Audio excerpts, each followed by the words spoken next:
சிவனுக்கு அபிஷேகம் செய்யும் பால் சிவலிங்கத்தின் மீது பட்ட மறுகணமே தயிராக மாறும் அற்புதம் எங்கு நடக்கிறது தெரியுமா? கரூர் மாவட்டம் குளித்தலை அருகே வானுயர்ந்து நிற்கும் ஐயர்மலை சிகரத்தில்தான் அந்த மெய்சிலிர்க்க வைக்கும் அதிசயம் அரங்கேறுகிறது.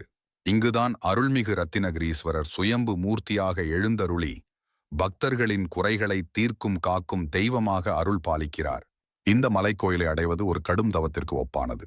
நெஞ்சை நிமிர்த்தும் 1140 செங்குத்தான படிகளை கடந்தே ஆக வேண்டும். உச்சி வெயிலின் உக்கிரம் தலையை பிளக்க, வியர்வை ஆறாக பெருக, கால்கள் தளர்ந்தாலும் அசைக்க முடியாத நம்பிக்கை மட்டுமே அவர்களை மேலே உந்தித் தள்ளுகிறது. அறிவியலின் பார்வையில் இவ்வளவு கடுமையான வெப்பத்தில் கொண்டு செல்லப்படும் பால் நிச்சயம் அதன் தன்மை மாறி விஷமாகிவிடும். ஆனால் ஈசனின் பேரருள் அங்குதான் வெளிப்படுகிறது.